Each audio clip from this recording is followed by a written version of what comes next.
नमस्कार प्रेक्षक हो, सह्याद्री वाहिनीच्या आरोग्य संपदा या कार्यक्रमामध्ये मी डॉक्टर प्रतिभा माने तुमचे मनापासून स्वागत करते। प्रेक्षक हो, आता सगळीकडे चर्चा सुरू आहे ती HMPV म्हणजेच ह्यूमन मेटान्यूमोव्हायरस या विषाणूबद्दलची। जनसामान्यांना या विषाणूबद्दल किंवा त्यामुळे होणाऱ्या संक्रमणाबद्दल अजून फारशी तशी माहिती नाहीये। सामान्यपणे सर्दी, ताप, खोकला आणि श्वसनाचे आजार या विषाणूच्या संसर्गामार्फत होतात। या विषाणूमुळे श्वसनाचे होणारे त्रास किंवा त्याच्या संदर्भात घेण्याची काळजी, काय करावे काय करू नये याबद्दलची माहिती आपण आजच्या भागामध्ये घेणार आहोत। प्रेक्षक हो, चुकीच्या आणि अविश्वसनीय स्रोतांकडून मिळालेल्या माहितीमुळे भ्रम किंवा गोंधळ होण्याची शक्यता जास्त असते आणि म्हणूनच आज आपण चर्चा करणार आहोत HMPV म्हणजेच ह्यूमन मेटान्यूमोव्हायरस या विषयाबद्दल। आणि आजचा आपला विषय आहे HMPV विषाणू जनजागृती कार्यक्रम। प्रेक्षक हो, पुन्हा एकदा विषय सांगते, HMPV जनजागृती कार्यक्रम। आणि या विषयावर मार्गदर्शन करण्यासाठी आज आपल्या स्टुडिओमध्ये आलेले आहेत प्रसिद्ध श्वसनरोग तज्ञ doctor Rahul Wakankar sir. Sir नमस्कार। सह्याद्री वाहिनीच्या आरोग्य संपदा कार्यक्रमामध्ये मी तुमचं मनापासून स्वागत करते। प्रेक्षक हो, सरांचा थोडक्यात परिचय असा आहे, डॉक्टर राहुल वाकणकर सर हे प्रसिद्ध श्वसनरोग तज्ञ म्हणजेच कन्सल्टंट चेस्ट फिजिशियन आहेत। सरांचे वैद्यकीय शिक्षण हे औरंगाबाद युनिव्हर्सिटीमध्ये झालेले आहे। तसेच पदव्युत्तर शिक्षण म्हणजेच MD हे armed force medical college Pune येथून सरांनी केलेले आहे। सरांचे श्वसन विकारावरती वेगवेगळ्या जर्नल्समधून राष्ट्रीय तसेच आंतरराष्ट्रीय स्तरावरती लेख प्रसिद्ध झालेले आहेत। तसेच रिसर्चमधले त्यांचे पेपर प्रेझेंटेशन झालेले आहे। सर याच्या अगोदरही आरोग्यविषयक कार्यक्रमामध्ये वेगवेगळ्या टेलिव्हिजनवरच्या कार्यक्रमामध्ये आरोग्यविषयक कार्यक्रमांमध्ये सहभागी झालेले आहेत। Sir government police hospital Nagpada येथे कन्सल्टंट चेस्ट फिजिशियन म्हणून कार्यरत आहेत। सर तुमचं पुन्हा एकदा स्वागत आहे। प्रेक्षक हो, आजचा विषय तुम्हाला कळालेलाच आहे। आजचा आपला विषय आहे HMPV विषाणू आणि जनजागृती कार्यक्रम। सर आपण आता बघतोय की आपल्याकडे HMPVचा प्रादुर्भाव झालेला आहे। भारतामध्ये साधारणपणे 3-4 केसेस आतापर्यंत सापडलेल्या आहेत। मुंबईमध्ये अजून तरी त्याचा काही प्रादुर्भाव झालेला नाहीये। तर HMPV हा व्हायरस किंवा HMPV जो एकंदरीत प्रकार आहे म्हणजे नक्की काय आहे? HMPV व्हायरस हा काही नवीन व्हायरस नाहीये। हा जवळजवळ 2 दशकांपासून म्हणजे डेकेडपासून हा व्हायरस ऑलरेडी नेदरलँड्समध्ये याचा शोध लागला होता। त्याच्यानंतर याचे जे पिरियॉडिक आउटब्रेक्स आहेत हे म्हणजे विदेशी देश म्हणजे परदेशी देशामध्ये, अमेरिकेमध्ये, ब्राझीलमध्ये, युरोपियन कंट्रीजमध्ये थंडीच्या वेळात आलेले आहेत। पण ते short outbreaks over a period of time येऊन ते म्हणजे व्हॅनिश झालेले आहेत किंवा आपल्या आप सेटल झालेले आहेत किंवा सेल्फ लिमिटिंग आजार हा राहिलेला आहे। आत्ताचा जो व्हायरस हा जो आलेला आहे हा चायनामधून, हा सुद्धा तशाच टाईपचा व्हायरस आहे ज्याला कुठल्याही पद्धतीची पॅनिक सिच्युएशन आपल्याला करायची गरज नाहीये। कारण हा बेसिकली शॉर्ट सिम्पटम्स प्रेझेंट करून हा आजार म्हणजे it settles by its own or by symptomatic management. Okay sir, मग हा जो HMPVचा जो आजार आहे हा नक्की कसा पसरतो किंवा त्याचा संसर्ग कशा मार्फत होतो? नॉर्मली जे रेस्पिरेटरी आजार आहेत त्यांचा जो संसर्ग आहे आपण जर बघितला असेल तर तो रेस्पिरेटरी ड्रॉपलेट इन्फेक्शन ज्याला आम्ही म्हणतो त्या पद्धतीने होतो। म्हणजे कुठलाही व्हायरस असो की इन्फ्लुएन्झा असो किंवा RSV असो, म्हणजे जो आत्ताचा जो व्हायरस आहे तो पण RSV फॅमिलीचाच आहे।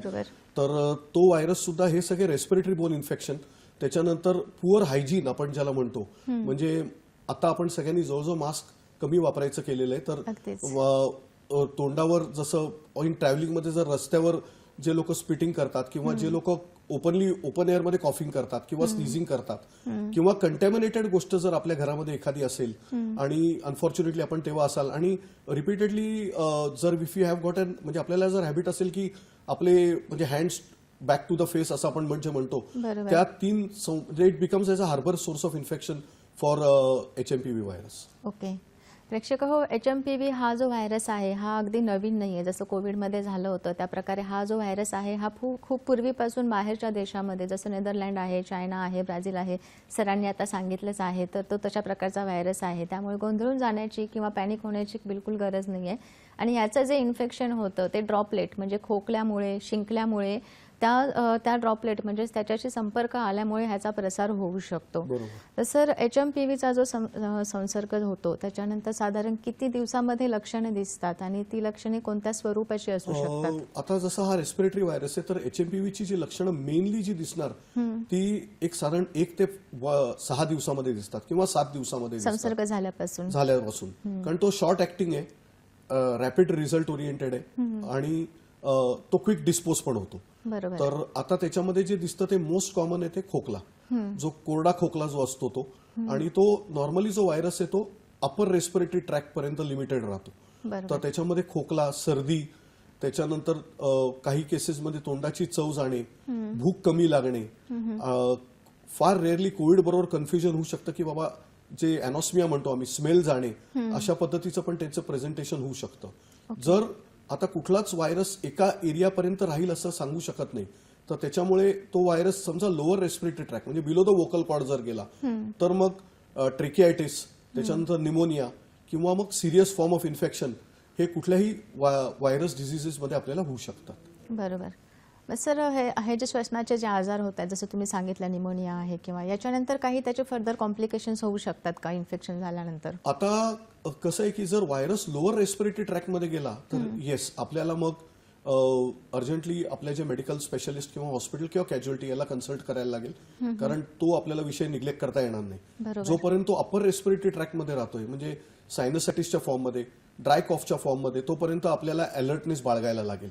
फिवर जर येत असेल, दम लागायला लागला पेशंटला, तर आपण समजू शकतो की बाबा पेशंटचा आजार हा लोअर रेस्पिरेटरी ट्रॅकमध्ये गेलेला आहे. त्याला त्याच्यानंतर छातीमध्ये दुखू शकतं एका पर्टिक्युलर साईडला, ती पण एक निमोनियाची इनडायरेक्ट किंवा लोकलाइज्ड खूण आहे.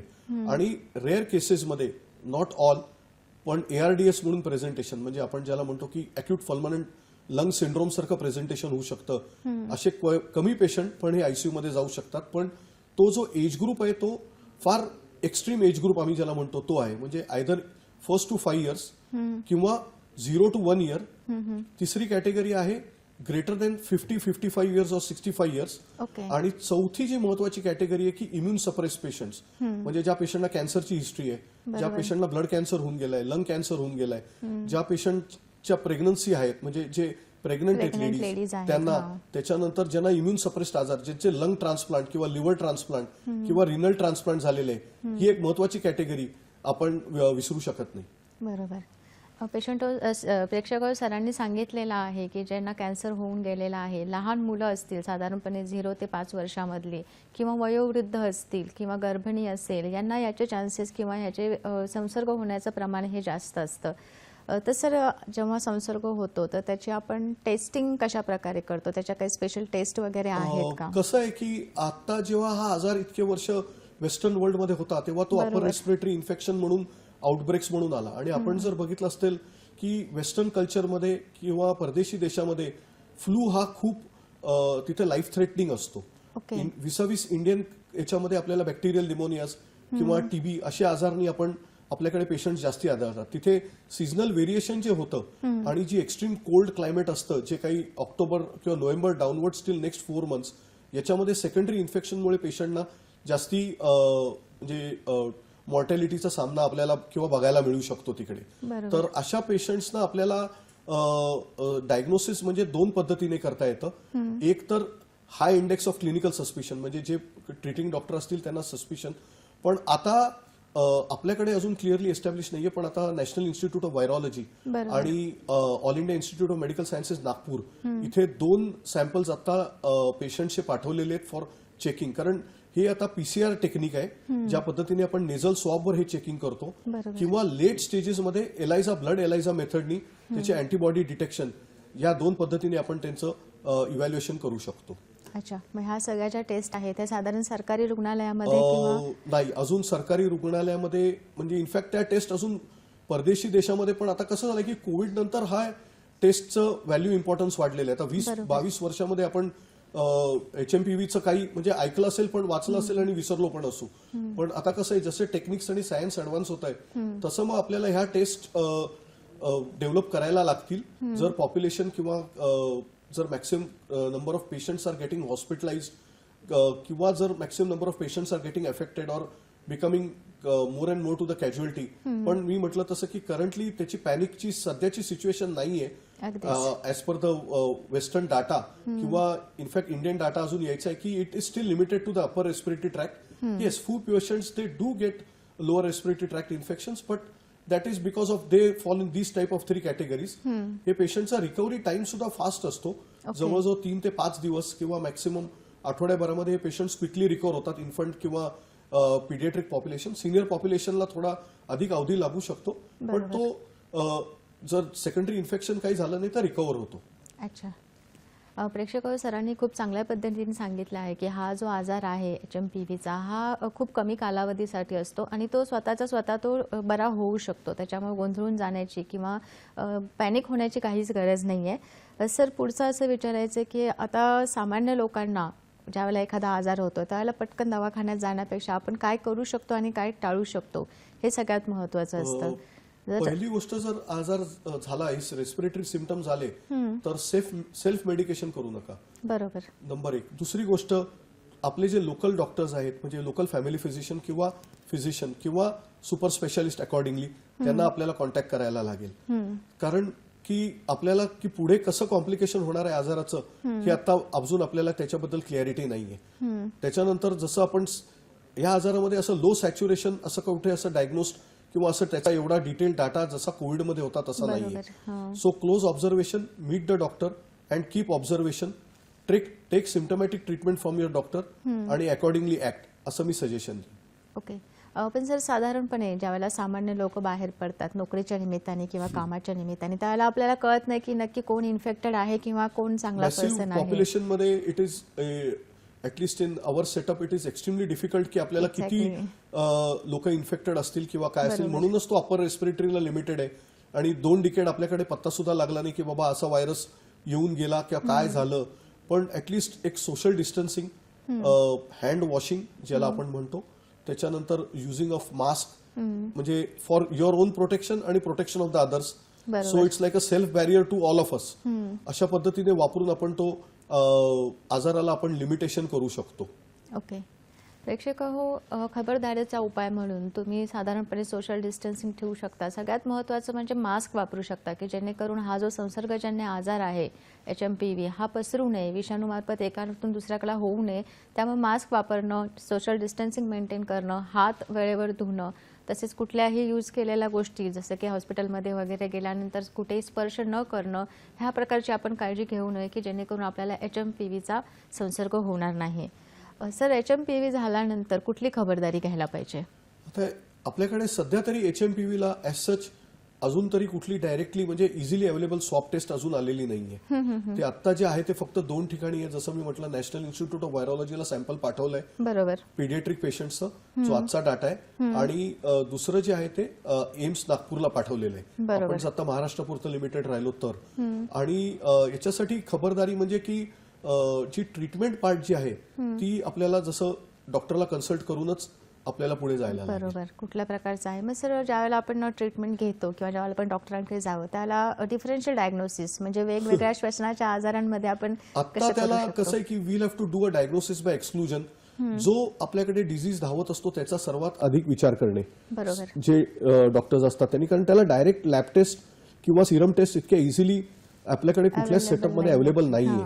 तर जसं डॉक्टर्स लोक काय करतात, अशा वेळी स्वॅब टेस्ट करून घेतात ज्याच्यात बाकी आजार इन्फ्लुएन्झा पॅनल म्हणून येतं ते एक्सक्लूड करून घेतात.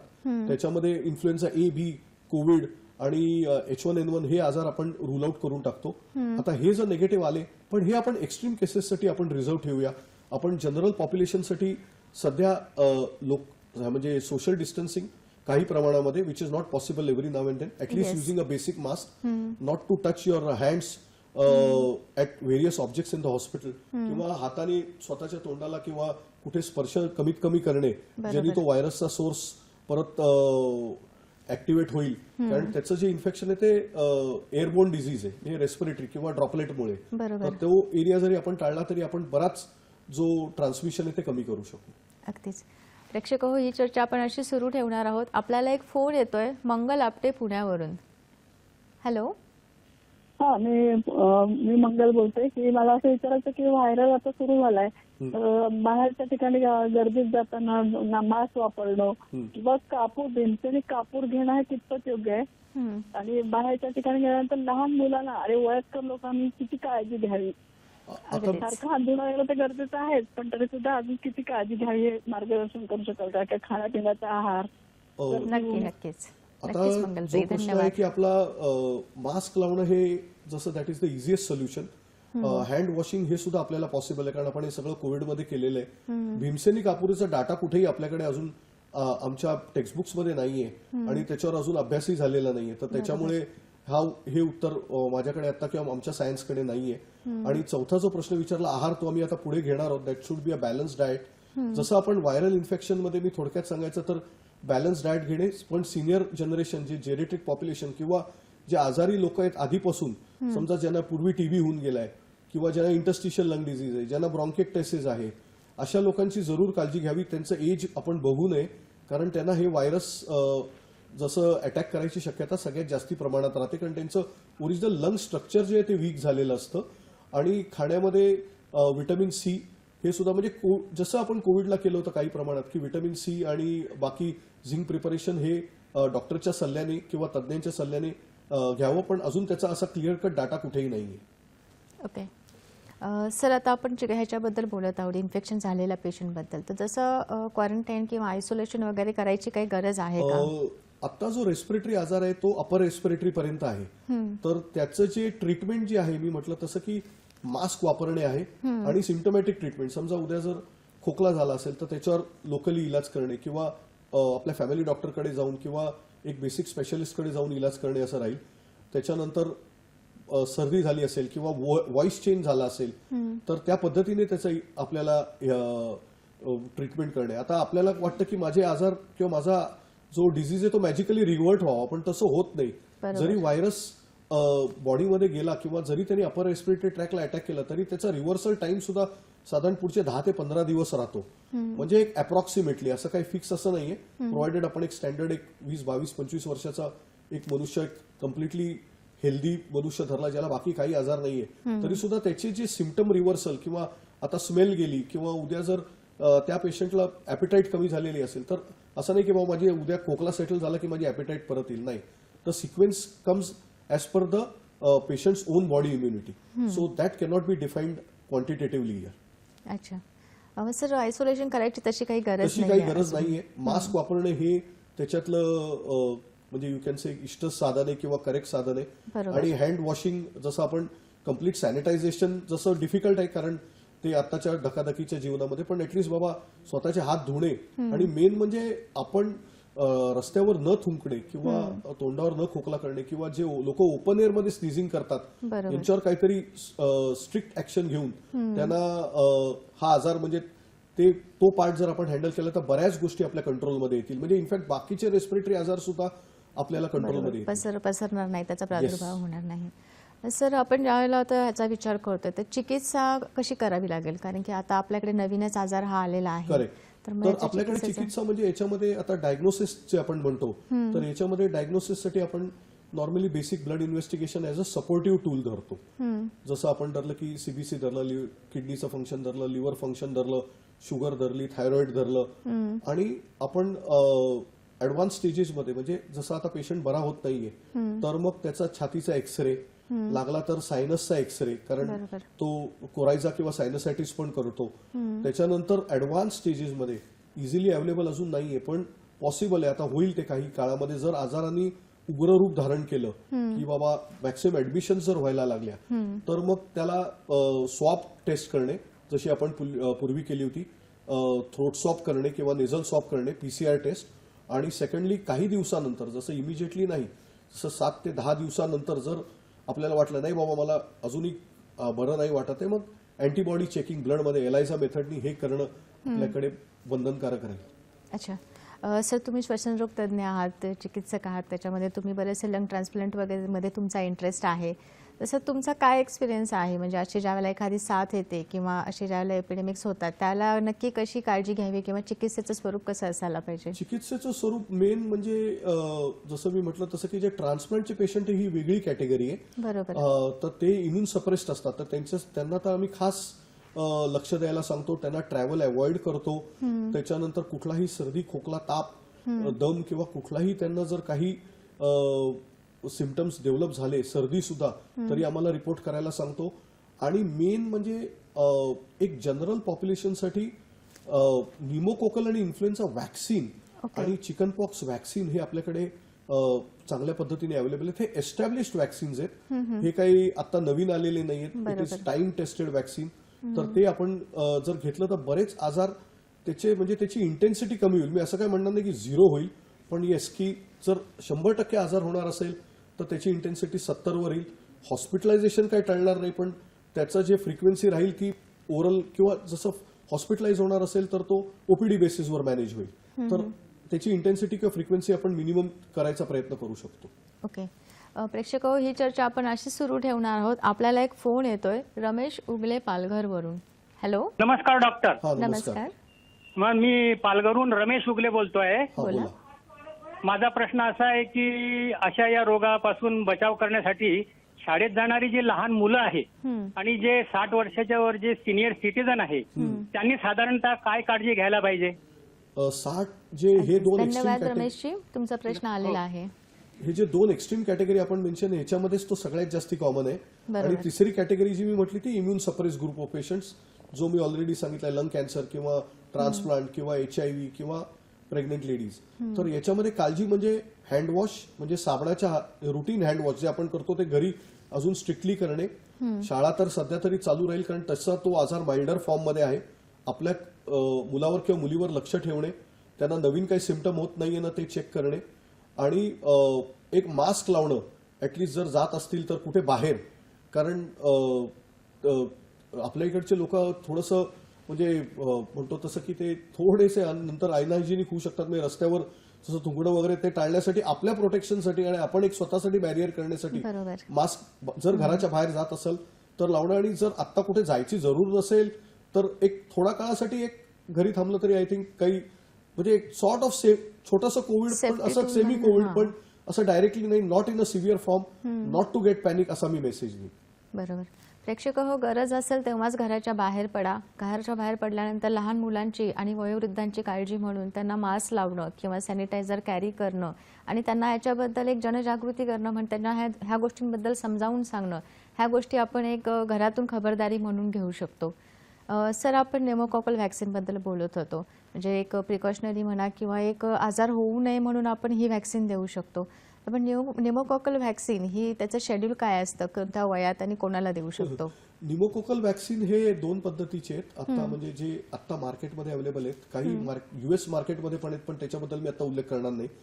तर जे म्हणजे आपण 13 स्ट्रेन व्हायरस म्हणतो आणि 23 स्ट्रेन व्हायरस म्हणतो, हे 2 व्हॅक्सिन आपल्याला ऍज अ म्हणजे इन सिनियर पॉप्युलेशन किंवा जे इंटरस्टिशियल लंग डिझीज किंवा ज्यांना TB होऊन गेलाय किंवा जे हाय रिस्क पेशंट ज्याला आम्ही म्हणतो त्याच्यामध्ये आपल्याला द्यायला हरकत नाही किंवा त्यांनी अवश्य घ्यावे. इनफॅक्ट ट्रान्सप्लांट पेशंटनी तर जरूर घ्यावे. किडनी, रिनल, लिव्हर, लंग त्यांना तर आम्ही देतोच. आणि सेकंड पार्ट जो असतो तो 8 आठवड्यांनी म्हणजे 2 महिन्यांनी साधारण त्याचा उरलेला जो 23 स्ट्रेनचा आम्ही यूज करतो. त्यांनी कसं होतं, स्ट्रेप न्यूमोनी जो कॉमनेस्ट बॅसिल आहे जो फुफ्फुसाला अटॅक करतो, त्याची इंटेन्सिटी किंवा त्याची कार्यक्षमता आपण बऱ्यापैकी कमी करू शकतो. आणि दुसरं जे व्हॅक्सिन आहे जे वर्षातून एकदा घ्यायला पाहिजे ते आहे फ्लू व्हॅक्सिन. ते फ्लू व्हॅक्सिन आपण वर्ष टू वर्ष घ्यायचं कारण असं आहे की त्याच्यामध्ये जे स्ट्रेन्स तयार होतात, म्युटेशन, त्याचं एक साधारण एक मिश्रीकरण म्हणजे ज्याला आपण म्हणतो कॉम्बिनेशन, ते व्हॅक्सिन तयार केलं जातं. आणि ते व्हॅक्सिन आपण पेशंटला इंट्रामस्क्युलर रूटनी डेल्टॉइड मसलवर, म्हणजे ही सगळी व्हॅक्सिन डेल्टॉइड मसलवर द्यायला लागतात. तर ही जरूर, कारण ही टाइम एस्टॅब्लिश व्हॅक्सिन आहे, ती काही नवीन व्हॅक्सिन नाहीये, तर ही जरूर घ्यावी. आणि तिसरं महत्वाचं व्हॅक्सिन म्हणजे व्हॅरेसेलिया व्हॅक्सिन, जे सुद्धा आता महत्वाचं आहे. तर ते व्हॅक्सिन सुद्धा आपण पेशंट्सना एक शेड्यूल 2 व्हॅक्सिन घ्यायला लागतात. त्याच्यातलं जे फ्लू व्हॅक्सिन आहे हे वन्स इन अ इयर आहे आणि बाकीची 2 व्हॅक्सिन आहेत ती वन्स इन लाईफ टाईम आहेत. फक्त एखादा बूस्टरचं आपण कन्सिडरेशन करू शकतो, पण at a later stage depending upon the patient situation और पेशंट जनरल कंडिशन और अंडरलाईंग लंग कंडिशन. नाहीतर आपल्याला फ्लू वॅक्सिन हे वार्षिक पद्धतीने घ्यायलाच पाहिजे. बरोबर. सर, जन्म झाल्यानंतर साधारण किती दिवसामध्ये आपण निमोनियाची वॅक्सिन देऊ शकतो बाळाला? पिडियाट्रिक पॉप्युलेशन जो ग्रुप आहे हा याचं पिडियाट्रिक शेड्यूल वॅक्सिनेशनचं हे त्यांचे वैयक्तिक पिडियाट्रिशियन सांगतील. बरोबर. पण ऍडल्ट पॉप्युलेशनसाठी जसं आता पेशंटला समजा टीबी होऊन गेलाय किंवा दम्याचा पेशंट आहे, तर त्याचं मग आपण एज कन्सिडर न करता समजा 25 वर्षाचा पेशंट आहे ज्याला दम्याचा आजार आहे, जो वेल कंट्रोल्ड आहे, मग अशा वेळी आपल्याला पेशंटनी म्हणजे डॉक्टरांना जाऊन किंवा पेशंटच्या फॉलोअपमध्ये डॉक्टरांनी त्याला वॅक्सिनेशनचं सजेशन द्यावं. कारण प्रॉब्लेम कसा होतो आपल्याकडे की आपण जेव्हा इल असतो किंवा आजारी असतो आपण डॉक्टरांकडे म्हणतो की मला हे वॅक्सिन द्या डॉक्टर, मी तयार आहे आता घ्यायला, पण अॅक्यूट कंडिशनमध्ये आम्ही वापरत नाही. जेव्हा पूर्ण स्टेबिलाइज असतो म्हणल्याला आपण ओपीडी फॉलोअप म्हणतो, त्या सिच्युएशनमध्ये आपण पेशंटला बोलून हे वॅक्सिनेशन शेड्यूल एक्सप्लेन करून त्याला लवकरात लवकर ऍडमिनिस्ट्रेशन ऑफ वॅक्सिन करायला लावतो किंवा घ्यायला सांगतो. बरोबर. प्रेक्षक हो, असे जे श्वसनाचे जे संसर्गजन्य आजार आहेत त्याच्यावरती तुम्ही सरांनी सांगितल्याप्रमाणे फ्ल्यूची एक वॅक्सिन आहे जी वर्षातून एकदा तुम्ही घेऊ शकता. त्याचबरोबर लहान मुलांमध्ये एक पेडिट्रिशियन म्हणजेच बालरोग तज्ज्ञांना विचारून तुम्ही न्यूमोकॉकल वॅक्सिन, भविष्यामध्ये होणारे निमोनिया आणि श्वसनाचे आजार हे टाळण्यासाठी तुम्ही निमोनिया वॅक्सिनेशन करू शकता, की जेणेकरून पुढे भविष्यामध्ये जेव्हा असे आजार येतात त्याच्यापासून त्यांचं संरक्षण केलं जाईल. प्रेक्षक हो, ही चर्चा आपण अशीच सुरू ठेवणार आहोत. इथे वेळ झालेली आहे एका छोट्याशा विश्रांतीची. कुठेही जाऊ नका, पाहत राहा आपला आवडता कार्यक्रम आरोग्य संपदा.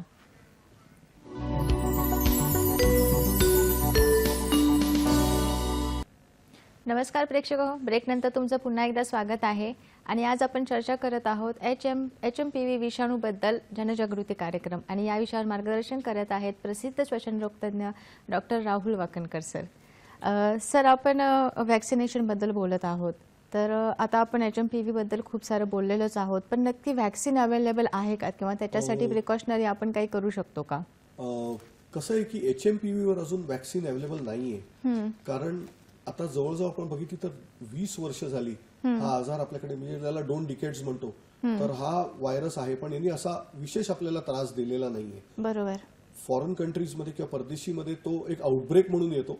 साधारण 2009, 2010, 2013 आणि 2016 असे 4 वेळा अमेरिकेमध्ये, काही प्रमाणात युरोपच्या काही भागामध्ये आणि काही प्रमाणात ब्राझीलमध्ये हे आउटब्रेक झालेले आहेत. पण याच्यासाठी ॲज सच वॅक्सिन वेस्टर्न पॉप्युलेशनला किंवा वेस्टर्न सायंटिस्टना सुद्धा डिझाईन करावं असं वाटलं नाही, कारण त्याची इंटेन्सिटी ही माइल्डर फॉर्ममध्ये आहे. बरोबर. आणि हा आजार कसं की ऑब्झर्व म्हणजे immediate diagnosis, isolation, observation, local treatment आणि क्विक रिकव्हरी असं आपण ज्याला म्हणतो. हा कोविड सारखा आजार नाहीये. कोविडची जी इन्फेक्टिव्हिटी होती ती खूप पटीने होती, म्हणजे it was like a catastrophic event ज्याला आपण म्हणतो तसं.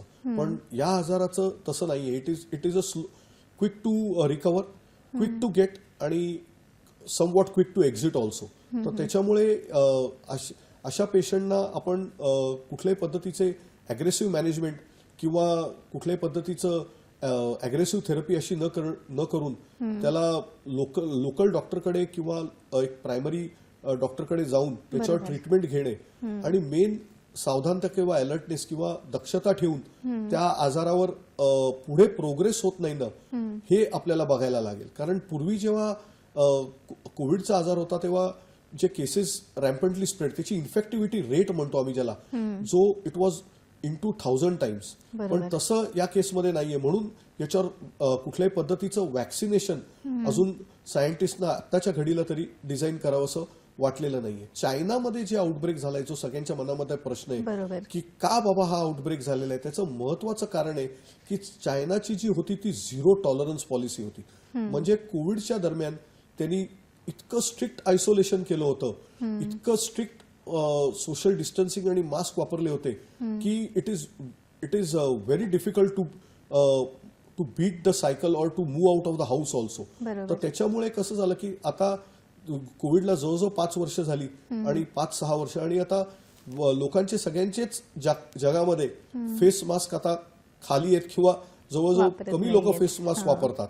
तर त्याच्यामुळे कसं झालं, हा व्हायरस जो होता, जो फ्लू व्हायरस आहे, हा सॉर्ट ऑफ की जो आता थंडीमध्ये येतो, याला एक अचानक एक्सपोजर मिळालं. तर हे एक्सपोज झाल्यामुळे हे जे पिडियाट्रिक पॉप्युलेशन जे आहे, जसं मी म्हटलं तसं तिकडे जो आता जो एज ग्रुप अफेक्टेड आहे तो 1 to 6 years आणि senior population greater than 60 years. तर याच्यामध्ये रॅम्पंट केसेस एकदम वाढायला लागल्या. त्याच्यामध्ये मेन जे झालं ते की fever as a presentation, cough as a presentation आणि जनरलाइज विकनेस अशा पद्धतीने प्रेझेंट झाल्या. मग ते झाल्यानंतर त्यांना वाटलं की आपण चेकिंग का करावं, की बाबा हा परत कोविड नाही ना आला किंवा कोविडचा कुठला स्ट्रेन परत म्युटेट नाही ना झालाय. म्हणून त्यांनी हा जेव्हा व्हायरस चेक केला तेव्हा त्यांना मग हा व्हायरसचा की बाबा this virus is come back again असं त्यांना शोध लागला. कारण हा जेव्हा व्हायरस शोधला होता 2001 मध्ये नेदरलँड्समध्ये, तेव्हा scientist also had a difficult question की बाबा which is this virus which is come back. So after lot of hard work and efforts या व्हायरसचं त्यांनी आयसोलेशन किंवा निदान हे म्हणजे हा व्हायरसला एक नाव देऊ शकलेत, कारण हा ह्युमन व्हायरस आहे. तसं एव्हियन मध्ये पण व्हायरस असतो, एव्हियन निमो व्हायरस पण आपण ज्याला म्हणतो, मेटा व्हायरस, हा RNA व्हायरस आहे. तर अशा पद्धतीचा व्हायरस तिकडे सुद्धा किंवा त्या देशांमध्ये सुद्धा दुसऱ्या म्हणजे नॉन ह्युमन्समध्ये पण झालेला त्यांनी आढळलेला आहे. ओके, बरोबर. प्रेक्षक हो, हा जो व्हायरस आहे हा कम्प्लिटली करोनापासून वेगळा व्हायरस आहे. कुणीही करोनामध्ये आणि याच्यामध्ये कन्फ्युजन व्हायची गरज नाही आहे. करोना हा बऱ्यापैकी पूर्णपणे अंडर कंट्रोल आहे आणि हा जो व्हायरस आहे हा अगदी नॉमिनल आहे, की जसं आपल्याला सर्दी, पडसं, खोकला वगैरे होतो, जसं फ्लू होतो त्या टाईपचाच हा व्हायरस आहे. आणि याची स्पेसिफिकली चिकित्सा पण नाही आहे, कुठल्याही प्रकारची व्हॅक्सिन अवेलेबल नाही आहे HMPV-साठी. कुणी जर तुम्हाला सांगितलं की अशी अशी व्हॅक्सिन अवेलेबल आहे तर विश्वास ठेवू नका. सरांनी आत्ताच सांगितलेलं आहे की कुठलीही व्हॅक्सिन HMPV-वरती अवेलेबल नाही आहे. सर, सरकारी दवाखान्यांमध्ये कुठल्या प्रकारची चिकित्सा किंवा कुठल्या प्रकारच्या सेवा देण्यात येत आहेत याच्यासाठी? सरकारी दवाखान्यामध्ये जे सेवा ज्या आहेत त्या आता फक्त हाय इंडेक्स ऑफ सस्पिशन ठेवण्यात येते. कारण आता जर आपल्याला सॅम्पल कुठे पाठवायचं झालं तर ते 2च ठिकाणी सध्या टेस्ट होत आहेत. जसं आपण जर सेंट्रल मेट्रो म्हणजे मेट्रो सिटीजमध्ये राहतोय तर आपण जर मुंबई पुरतं बोललं तर ते सॅम्पल आपलं आता NIV पुण्याला जाईल किंवा फार फार तर सध्या एम्स नागपूरला चेकिंग झालेले. तर हे जे सेंटर्स आहेत, जे एपेक्स बॉडी किंवा टर्शरी सेंटर्स आहेत, या सेंटर्समध्येच ते चेकिंग होत आहे. पण ते ग्रेट डिफिकल्टीने होत आहे. ते काय एवढं सोपं नाहीये, कारण तो व्हायरसचा जो पॅटर्न ऑफ फ्लो आहे तो इतका तीव्र नाहीये की बाबा ज्याच्यावर आपण चेकिंग करून त्याच्यावर आपण पेशंटला अर्जंटली, जसं कोविडमध्ये होतं की बाबा चेक केल्याशिवाय पुढे काहीच होत नव्हतं, त्याच्यानंतर त्याच्या ट्रीटमेंट बायफर्केशन होत होती. कारण मेन जो हेतू आहे चेकिंग करायचा तो थेरपी देणं आहे. नुसतं डायग्नोसिस करून त्याला काही उपयोग नाहीये. बाबा हा आजार आहे काय, म्हणून मी म्हटलं तसं की आपण इन्फ्लुएन्झा पॅनल करतो. त्याच्यामध्ये इन्फ्लुएन्झा A, B, त्याच्यानंतर कोविडचा स्ट्रेन, H1N1 स्ट्रेन, हे जेव्हा आपल्याला बायफर्केशन करतं तेव्हा त्याच्यामध्ये थेरपीमध्ये फरक आहे. याला जी थेरपी आहे ती सिम्पटमॅटिक फॉर्म ऑफ थेरपी आहे. आणि हे जे मी वॅक्सिन सजेस्ट सांगितले हे या आजारासाठी नाहीयेत, हे ॲज अ फ्युचर प्रिव्हेन्शनसाठी, की बाबा सगळ्यात कॉमनेस्ट गोष्ट जी आपल्याला कोणालाही म्हणजे हिट होऊ शकते किंवा पकडू शकते ते हे इन्फ्लुएन्झा आणि बॅक्टेरियल निमोनिया आहे. तर त्याला एक प्रिव्हेन्शन म्हणून आपण जर घेतलं तर बाकी आजार आपल्याला म्हणजे जो कॉमनेस्ट आजार त्रास होणार आहे तो आपल्याला होणार नाही. अगदीच. प्रेक्षक हो, ही चर्चा सुरू ठेवणारच आहोत. एक फोन येतोय आपल्याला शिवानंद वसेदार निपाणीवरून. हॅलो. हा, नमस्कार मॅडम. नमस्कार. नमस्कार. हा, माझा प्रश्न असा आहे, सध्या आता चायनावरून आलेली ती नवीन आजार जे आलेले आहे, कोरोनासारखं व्हायरस जे आलेलं आहे, त्याच्यामुळे लोकांच्या मध्ये काही माहीत नसताना म्हणजे एक आता आम्ही म्हणतो हे नाही तसं असेल हे होते ते होते म्हणजे असं विनाकारण आपण म्हणजे वेगळापणा बोलतो माहीत नसताना. त्याच्यामुळे लोक काय करतात, घाबरतात. आता सर्दी म्हणजे खोकला वगैरे थंडीमध्ये पावसाळ्यामध्ये सर्दी खोकला येतो, पण लोक म्हणजे सर्दी आली की असं होते. मग त्यांच्या मनामध्ये शंका येऊ नये म्हणून आपण त्यांना जनजागृती करण्यासाठी म्हणा किंवा खरी गोष्ट सांगण्यासाठी आपण कशा प्रकारे त्यांना सांगू शकतो की बाबा हे असा आजार येत नाही ना, असं नसतं, तुम्ही गैरसमज करू नका आणि पसरू नका, असं त्याबद्दल तुम्ही काय सांगाल असं माझा प्रश्न आहे मॅडम. धन्यवाद. धन्यवाद शिवानंदजी. कसं आहे की जेव्हा चायनावरून जेव्हा व्हायरस आला तेव्हा स्टॉपिंग ऑफ फ्लाईट्स वगैरे हे सगळं झालं होतं, लॉकडाऊन होतं. पण हा व्हायरस ज्या अर्थी नियरली 2 डेकेड्स, जसं आपण मी मागच्या वेळेला पण सांगितलं थोड्या वेळापूर्वी की, आणि त्याच्यावर काही अशी अक्यूट ड्रग ऑफ चॉईस ज्याला आम्ही म्हणतो आमच्या मेडिकल सायन्समध्ये, तो डेव्हलप केलेला नाहीये. याचाच अर्थ समजून जायचं की बाबा याची इंटेन्सिटी खूप कमी प्रमाणामध्ये असेल, ज्याला आम्ही माइल्डर फॉर्म म्हणतो. आता कुठलाही आजार हा माइल्ड, मॉडरेट, सिव्हिअर फॉर्म मध्येच मोडतो. आता हा पेशंटच्या वैयक्तिक बॉडी स्टेटस, इम्युनिटी आणि त्याचा लिव्हिंग स्टाईल, लाईफस्टाईल किंवा त्याचा पॅटर्न याच्यावर अवलंबून असतो. अगदीच. असं नाहीये की बाबा हा माइल्डर फॉर्म म्हणजे मी निग्लेक्ट करावं, पण yes you have to be alert. आणि कुठल्याही पद्धतीच्या अफवांवर आपण विश्वास ठेवू नका की बाबा यांनी लॉकडाऊन लागणार आहे, यांनी लॉकडाऊनचं कारण आहे की नॉन अवेलेबिलिटी ऑफ बेड्स आणि जसं लोअर रेस्पिरेटरी इन्फेक्शन. आता नंतरच्या जे वेव्ह झाल्या त्याच्यामध्ये गव्हर्नमेंटनी जी पॉलिसी घेतली होती त्याच्यामध्ये mainly social distancing, hand washing आणि मास्क याच्यावर आपण सगळं आपलं बराचसा कोविडचा काळ आपण म्हणजे पुढे गेलेला आहे. तर त्याच्यामुळे कुठल्याही पद्धतीच्या अफवांवर आपण विश्वास ठेवू नका. ओनली हॉस्पिटल गेटिंग फुल किंवा लोअर रेस्पिरेटरी इन्फेक्शन्स, रिकरंट निमोनियाज हे आपण म्हणू शकतो की is a matter of concern. Okay. प्रेक्षक हो, आजचा हा जो आपला कार्यक्रम आहे हा त्याच्याबद्दल स्पेशली डेडिकेटेड आहे की HMPV हा जो व्हायरस आहे याची जी जनजागृती आहे किंवा समाजामध्ये जो पसरत चाललेला आहे त्याच्याबद्दल आपला हाचा स्पेशल कार्यक्रम आहे. आणि जनजागृती करणं किंवा लोकांच्या शंका आहेत किंवा जे काही प्रश्न आहेत त्यांना उत्तर देणं, एक सायंटिफिकली उत्तर देणं, याच्यासाठीच आपण हा आजचा कार्यक्रम सुरू केलेला आहे आणि सर त्याच्यावरती मार्गदर्शन करतच आहेत. सर, गर्भिणीबद्दल आपण बोलत आहोत की गरोदर माता ज्या असतात त्यांना जर हा संसर्ग झाला तर नक्की त्यांनी कशी काळजी घ्यायला पाहिजे? ज्या प्रेग्नंट लेडीज आहेत त्यांनी महत्वाचं म्हणजे त्यांच्या फर्स्ट ऑफ ऑल त्यांचे गायनेकोलॉजिस्ट आणि त्यांचे जे अलाइड फिजिशियन आहेत त्यांच्याशी हा विषय चर्चा करून घ्यावा. कारण प्रेग्नन्सी हा इरिस्पेक्टिव्ह ऑफ द म्हणजे पार्टम स्टेटस ज्याला आपण म्हणतो तो आपण म्हणजे कन्सल्ट केल्यानंतर ते जसा सल्ला देतील की बाबा आयसोलेशन आवश्यक आहे किंवा लोकली काही सिम्टमॅटिक ट्रीटमेंट आवश्यक आहे. कारण प्रेग्नन्सी हा एक टोटली वेगळा विषय आहे, चॅप्टर आहे ज्याच्यामध्ये मल्टिपल ड्रग्स कॉम्बिनेशन, आपले लागणारे वॅक्सिनेशन, ह्या सगळ्याचा वेगळा विचार गायनेकोलॉजिस्ट आणि त्याच्या आमच्या कलिग फिजिशियन्सना करायला लागतो. असं नाहीये की बाबा it is like a normal patient किंवा नॉर्मल कॅन्डिडेट, असं नाहीये.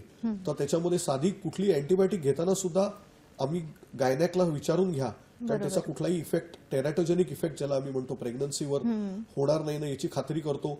इनफॅक्ट आम्ही प्रेग्नन्सीमध्ये जेवढं होईल तेवढं एक्सरेचं सुद्धा we try to avoid it. जम्मू म्हणजे जर नाईलाज झाला तर येस त्याच्यामध्ये आपण सिटी स्कॅन सुद्धा करू शकतो फार एक्स्ट्रीम केसेसमध्ये, त्याचा पण डाटा आपल्याकडे आहे, पण तो त्या विषयात मी शिरणार नाही आता. पण एक्सरे करताना सुद्धा त्याचं आम्हाला फार विचार करून करायला लागतो, त्याला प्रिकॉशन घ्यायला लागतात.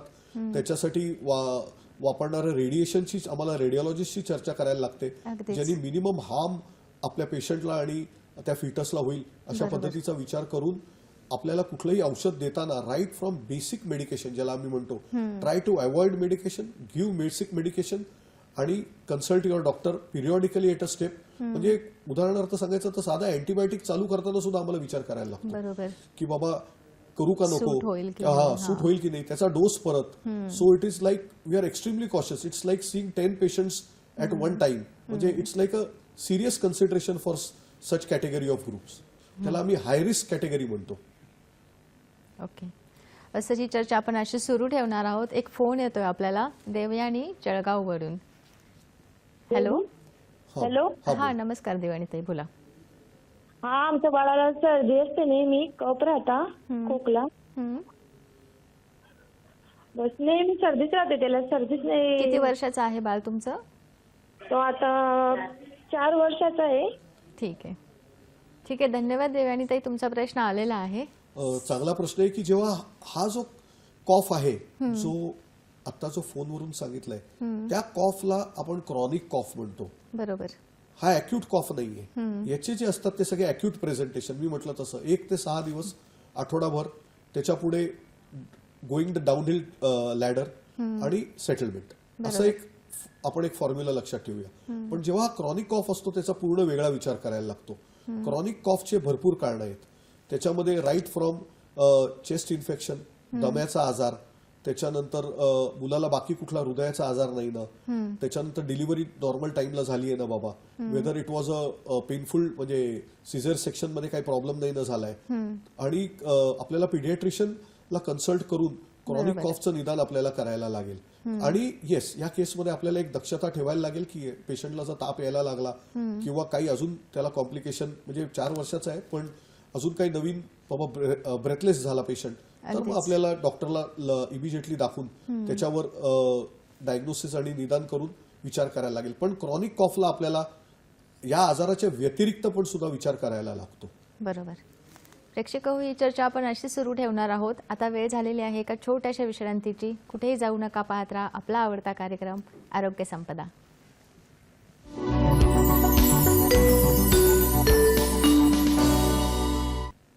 प्रेक्षक हो, ब्रेक नंतर तुमचं पुन्हा एकदा स्वागत आहे. आणि आज आपण चर्चा करत आहोत HMPV विषाणूबद्दल जनजागृती कार्यक्रम. आणि आपण सरांच्या सोबत याबद्दल चर्चा करत आहोत. सर, माझा पुढचा महत्त्वाचा प्रश्न आहे की औषधं, चिकित्सा वगैरे हा तर सगळा पार्ट आहेच, पण त्याबरोबर एक आहार विहार पेशंटचा कसा असावा की जेणेकरून प्रतिकारशक्ती वाढेल. आपण जसं कोविडमध्ये बघितलं किंवा तो फॉर्म्युला आपल्याला थोडासा आठवायला लागेल की बाबा बॅलन्स डाएट ही एक कन्सेप्ट आपल्याला करायला लागेल. म्हणजे हेल्दी ग्रीन लिफी व्हेजिटेबल्स, त्याच्यानंतर झिंक सप्लिमेंट्स जर लागले तर डॉक्टरांना विचारून, मेंटेनिंग ॲडिक्वेट हायजीन, त्याच्यानंतर व्हिटॅमिन सी जे आपण वापरलं होतं त्यावेळेला, जे सगळ्यात जास्ती म्हणजे which is a very good immunity helper मी म्हणतो तसं. आणि अवॉइडिंग जंक फूड, कारण दॅट इन्क्रीजेस द ओबेसिटी आणि त्यांनी obesity leads to a major illnesses in the form of, म्हणजे जसं चेस्ट इन्फेक्शन होणार, दम्याचा आजार होणार, कार्डियक प्रॉब्लेम होणार, घोरायचा प्रॉब्लेम होणार, जो आपल्या भारतामध्ये अंडर डायग्नोस्ड आहे आणि जो मेजर कॉज ऑफ इलनेसेस बऱ्याच पेशंट्समध्ये आहे, ज्यांच्यामध्ये इनफॅक्ट सडन कार्डियक डेथ होते. म्हणजे हा प्रॉब्लेम टोटली, म्हणजे जसं आपण म्हणतो वेस्टर्न वर्ल्डमध्ये त्याच्यावर खूप गांभीर्याने घेतलं जातं, पण भारतामध्ये त्याला एक जसं एक आनंदाचं स्वरूप दिलं जातं की बाबा घोरतोय तर चांगलं आहे, पण तो एक डेंजरस आजार आहे. हे वेस्टर्न टेक्स्टबुक्स किंवा वेस्टर्न लिटरेचर आणि ते पाहणीमध्ये आणि एक्सपिरियन्स आणि प्रॅक्टिसमध्ये पण आलेलं आहे. तर हे सगळं न होण्यासाठी बॅलन्स डाएट आणि बॅलन्स आहार, जे आपण म्हणतो टाइमली एक्सरसाइज. आत्ताचं सध्याचं air quality index is not good, पण जे काय पॉसिबल टाइम असेल आपल्याला जिथे आपल्याला मिनिमाइज पोल्युशन मध्ये जाता येईल, कारण आपण काय सगळी सिच्युएशन सुधारू शकत नाही, तर ते आपल्याला करायला लागेल. आणि व्हिटॅमिन सी आणि झिंक हे प्रिपरेशन्स जसं आपले तज्ज्ञ डॉक्टरांना विचारून त्याचा अवधी, त्याचं डोसिंग आणि ते किती प्रमाणामध्ये किती दिवस घ्यावं याच्यावर पण आपल्याला विचार करायला. बरोबर. प्रेक्षक हो, कुठलाही आजार होऊ नये म्हणून त्याच्यासाठी प्रतिकारशक्ती ही खूप महत्त्वाची असते. आणि ज्यावेळेला आपण असे जे एपिडेमिक्स असतात किंवा पसरणारे संसर्गजन्य आजार असतात, त्याच्यामध्ये तुमची प्रतिकारशक्ती ही खूप महत्त्वाचं काम करते. जसं की कुठलाही आजार होऊ नये म्हणून त्याच्यावर बंधन करणं हे त्या प्रतिकारशक्तीचं काम असतं. सरांनी सांगितलं की इम्युनिटी बूस्टर म्हणजेच प्रतिकारशक्ती वाढवण्यासाठी लिंबूवर्गीय फळं आहेत, हिरव्या पालेभाज्या आहेत, बाहेरचं अन्न टाळणं आणि योग्य प्रमाणामध्ये व्यायाम करणं, ह्या गोष्टी सुरू करून तुम्ही तुमची प्रतिकारशक्ती वाढवू शकता आणि याच्यावरती नियंत्रण ठेवू शकता. सर, अजूनही बऱ्याच लोकांना कोविड आणि HMPV याच्यामध्ये कन्फ्युजन झालेलं आहे. तर अजून म्हणजे अगदी सामान्य जरी आपण विचारलं तरी या लोकांना असं वाटतं की कोविड आला की काय परत. नाही, असं नाहीये. कोविडचा व्हायरस हा पूर्ण वेगळा स्ट्रेनचा व्हायरस आहे. HMPV हा टोटली वेगळा आहे. कोविड जो जन्माला आला तो कोविड-19 तसं 2019 तेव्हा जन्माला आलेला आहे. आणि HMPVचा जन्म आहे तो 2000 सालचा आहे.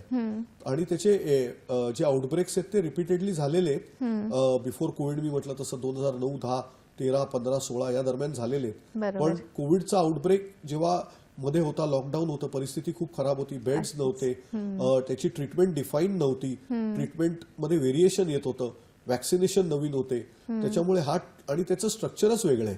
त्याच्यामुळे त्याच्यामध्ये पूर्ण कन्फ्युजन अजिबात करू नका. This is a milder form of disease. प्रत्येक गोष्ट काय परदेशी झाली म्हणजे आपल्याकडे इथे होईलच असं नाही. त्याचं माइल्डर फॉर्म आपल्याकडे आलेलं आहे किंवा आपण म्हणू शकतो.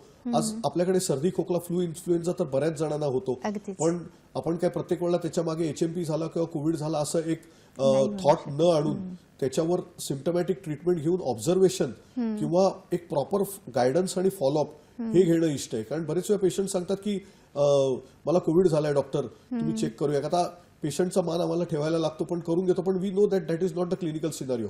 पण आत्ताच्या घडीला RT-PCR कोविड या आजारासाठी करणं HMPV साठी इझिली अवेलेबल नाहीये. आणि माझं सजेशन राहील म्हणजे त्याच्या म्हणजे धावपळीत पण जाऊ नका, unless and until the cases really go very high up. Government he policy करणार नाही जिथे हॉस्पिटल बेडच फुल व्हायला लागले किंवा जिथे लोअर रेस्पिरेटरी ट्रॅक, जिथे व्हेंटिलेटर लागायला लागले, पेशंटना ऑक्सिजन रिक्वायरमेंट वाढली. ही सगळं अनफॉर्च्युनेट सिच्युएशन कोविडमध्ये आपल्याला बघायला मिळाली होती. आणि त्याचे रिलेटेड कॉम्प्लिकेशन्स जे कोविडमध्ये झाले होते, जसं आपण म्हणू शकतो इंटरस्टिशियल लंग डिझीज होता, कोविड पोस्ट कोविड फायब्रोसिस होतं, हे या आजारात अजून बघायला मिळालेलं नाहीये, जे फार महत्वाचं आहे. म्हणून कोविडमध्ये कसं झालं, it came, it stayed, it showed its complication आणि now it is still there. कुठलाही व्हायरस असा इमिजिएटली व्हॅनिश होत नाही की बाबा तो निघून गेला, तो राहणार आहे, पण त्याची इंटेन्सिटी किंवा त्याची तीव्रता ही कमी होते, त्याचं म्युटेशन आहे ते त्या पद्धतीने किंवा त्या अनुषंगाने होत राहतं. आणि ते म्युटेशन जेव्हा होतं तेव्हा त्याची इंटेन्सिटी हळूहळू ड्रॉपडाऊन व्हायला लागते. तसंच कोविडचं पण आहे की बाबा कोविडची इंटेन्सिटी सुद्धा ही over a period of time drop down होऊन ती पहिली जी होती ती लंग्स पर्यंत होती, आपण जर बघितलं असेल. त्याच्यानंतर ती मीडियास्टिनम पर्यंत आली, त्याच्यानंतर ती अप्पर एअरवेला आली, त्याच्यानंतर ती नेझल ट्रॅक्टमध्ये आली, त्याच्यानंतर ती वोकल कॉर्ड्सच्या इथे आली आणि त्याच्यानंतर ती काही प्रमाणामध्ये सीएनएस म्हणजे न्यूरोलॉजी स्टेटसमध्ये पण गेली. नॉट ऑल पेशंट्स पण सर्टन अमाऊंट ऑफ पेशंट. पण हिअर त्याचं डेफिनेशन जे आहे ते it is up to the upper airway primarily. Yes, other ज्या गोष्टी आहेत की बाबा डायबिटीस आहे पेशंटला, हायपरटेन्शन आहे पेशंटला, स्मोकिंगची हिस्ट्री आहे, पेशंट दारू घेतोय, हे पण सगळे हाय रिस्क कॅटेगरी पेशंट्स आहेत. किंवा जे कॅन्सरच्या औषधांवर पेशंट आहे, भला त्यांचा कॅन्सर कंट्रोलमध्ये असला तरी सुद्धा अशा पेशंट्सना हा आजार व्हायची शक्यता आहे. पण त्याच्यावर पॅनिक होऊ नका. कोविड आणि त्याच्यामध्ये म्हणजे it is ways apart, intensity, virulence wise, त्याची इन्फेक्टिव्हिटी पॅटर्न आणि त्याचं प्रेझेंटेशन हे सगळं टोटली भिन्न आहे. अगदीच. प्रेक्षक हो, सरांनी कोविड आणि HMPV ह्या दोन व्हायरसेस मधला जो काही वेगळेपणा आहे किंवा हे दोन व्हायरस कसे वेगळे आहेत, त्याचं जे काही स्वरूप आहे ते कसं वेगळं आहे हे खूप चांगल्या पद्धतीने सांगितलं आहे. त्यामुळे कोविड आहे किंवा कोविडबद्दलची लक्षणं दिसत आहेत म्हणजे तसंच काहीतरी असू शकतं अशा शंका मनात न ठेवता हा एक साधारण येणारा आजार आहे जो संसर्गजन्य आहे, श्वसनाचाच आजार आहे, पण त्याच्यासाठी कुठलीही वॅक्सिन किंवा कुठलाही टेस्ट वगैरे सध्या तरी अवेलेबल नाही आहेत. त्यामुळे एक साधारण आजार, एक जसं सर्दी खोकला असं आहे तशा प्रकारे तुम्ही त्याची काळजी घेऊ शकता. कन्फ्युजन न ठेवता किंवा भीती न बाळगता, कुठल्याही प्रकारचा संभ्रम न ठेवता, जशा आपण नॉर्मल सर्दी खोकल्यासाठी ट्रीटमेंट करतो त्या प्रकारच्या ट्रीटमेंट आपण याच्यामध्ये करू शकतो. सर, एक खबरदारीचा उपाय म्हणून जाता जाता म्हणजे काय तुम्ही सल्ला द्याल? सल्ला हे देईन की don't get panic. First of all, cases are limited to the upper respiratory tract. बरोबर. त्याच्यानंतर बी अलर्ट. परत थोडंसं कोविडकडे जायला लागेल प्रिकॉशनरी अँगलनी, ट्रीटमेंट आणि पॅनिक अँगलनी नाही. अगदीच. तर ते महत्वाचं आहे की बाबा hand washing, social distancing in some form. बरोबर. Easiest is to use a mask for your own self and to protect others. कारण जे लोक ट्रेनमध्ये किंवा कुठे ट्रॅव्हल करतात कंजेस्टेड ठिकाणी, तर त्यांना हे आपल्याला माहिती नाही की बाजूच्या पेशंटला कुठला आजार आहे, तर स्वतः एक मास्क वापरणे आणि that is the most easiest. आणि महत्वाचं म्हणजे एक बॅलन्स डाएट घेणे आणि एक रेग्युलर एक्सरसाइज, ऍटलिस्ट एक 40 मिनिट्स वॉक किंवा जे काही आपल्याला रेकमेंडेड असेल तसं for at least 5 days a week करून आपली बॉडी फिट ठेवणे, म्हणजे to decrease the chances of obesity, so you are less prone for any respiratory or any form of infections. बरोबर. सर, मला एक असं विचारायचं आहे की घरामध्ये जर समजा कोणाला त्या HMPVचा संसर्ग झालेला आहे तर त्याच्या घरातल्या लोकांनी कशी काळजी घ्यायला पाहिजे? करेक्ट. कोविडचा जो नियम होता, मी थोडंसं कोविडशी कम्पेअर करणार आहे. कोविडचा जो नियम होता तो वेगळा होता आणि इकडे नियम वेगळा आहे. आता कसं आहे, कोविड पासून आपल्याला कळलं की मास्क घालायला पाहिजे, तर तो आपण घालू शकतो घरी. आणि तो मनात विचार आणायचा नाही की मला कोविड-19 झालेलं आहे. तो पहिली गोष्ट विचार काढतो. दुसरी गोष्ट, जे सिम्पटमॅटिक ट्रीटमेंट आहे, जसं खोकला आहे, सर्दी आहे किंवा कुठलाही बेसिक गोष्ट आहे त्याची सिम्पटमॅटिक ट्रीटमेंट घ्या आणि साधारण एक 4 ते 5 दिवस डॉक्टरांकडे, जरी बरे असाल तरीही नंतर एक फॉलोअप करा. कारण पेशंट्स कसे आहेत की त्यांना सिम्पटमॅटिकली बरं वाटलं की दे फॉरगेट एव्हरीथिंग, ते सगळं विसरून जातात. त्यांना वाटलं झालं आता हा HMPVच होता, म्हणजे तेच कन्क्लूड करतात. असे हजारो व्हायरसेस आहेत. पॅरा इन्फ्लुएन्झा आहे, RSV आहे, त्याच्यानंतर रुटीन इन्फ्लुएन्झा आहे, H1N1 आहे, कोविड आहे, आता HMPV आहे. तर याच्यातला कुठलाही व्हायरस याच्यामध्ये आपल्याला घेराव करू शकतो. त्याची बेसिक ट्रीटमेंट आपण करायची. बेसिक ट्रीटमेंट झाल्यानंतर आपले जे डॉक्टरांकडे एक फॉलोअप करायचा आणि त्याच्यानंतर सुद्धा पुढचे काही दिवस एक क्लोज ऑब्झर्वेशन ठेवायचं. आपल्या पूर्ण फॅमिली मेंबर्सना हँड वॉशिंग, त्याच्यानंतर प्रॉपर सॅनिटायझेशन, म्हणजे बेसिक साबणाने आणि हात धुणे ऑल 3-4 टाइम्स, अगदीच. That is the correct way. Rather म्हणजे जरी आपण बाहेर असाल तर हँड सॅनिटायझर, पण आपलं एक सोप आणि वॉटर हे तर आपलं बेसिक आहे. यांनी आपण अर्धे आजार काय मेजॉरिटी ऑफ द व्हायरसनं आपण एक गुड बाय करू शकतो, ज्यांनी पेशंट म्हणजे आपल्या पुढच्या फॅमिली मेंबर्सना आजार कमीत कमी होऊ शकेल. अगदीच. प्रेक्षक हो, इथं वेळ झालेली आहे आता थांबण्याची. सर, तुम्ही आज इथे आलात आणि HMPV व्हायरसबद्दल खूप चांगल्या प्रकारे आम्हाला मार्गदर्शन केलं, त्याबद्दल मी सह्याद्री वाहिनीच्या वतीने आणि प्रेक्षकांच्या वतीने तुमचे धन्यवाद देते. धन्यवाद. प्रेक्षक हो, HMPV व्हायरस हा एकदम माइल्ड स्वरूपाचा व्हायरस आहे. साधारणपणे जसे की सरांनी सांगितलं की सोशल डिस्टन्सिंग आहे, मास्क लावणं, हात धुणं आणि संपर्कात व्यक्तींच्या न येणं, अशा एक छोट्या छोट्या गोष्टींची जर तुम्ही काळजी घेतलीत तर तुम्ही ह्या संसर्गजन्य आजारापासून नक्कीच लांब राहू शकता. सर, आपल्याला आता थांबण्याची वेळ झालेली आहे. प्रेक्षक हो, आरोग्य संपदा हा एक प्रायोजित कार्यक्रम आहे आणि याच्यामध्ये आपण नवीन तज्ज्ञांसोबत नवीन विषयावर डिस्कशन करत आहोत. तेव्हा पुन्हा भेटूया पुढच्या कार्यक्रमामध्ये एका नवीन विषयावर एका नवीन तज्ज्ञांसोबत. तोपर्यंत निरोगी राहा आणि हसत राहा. धन्यवाद.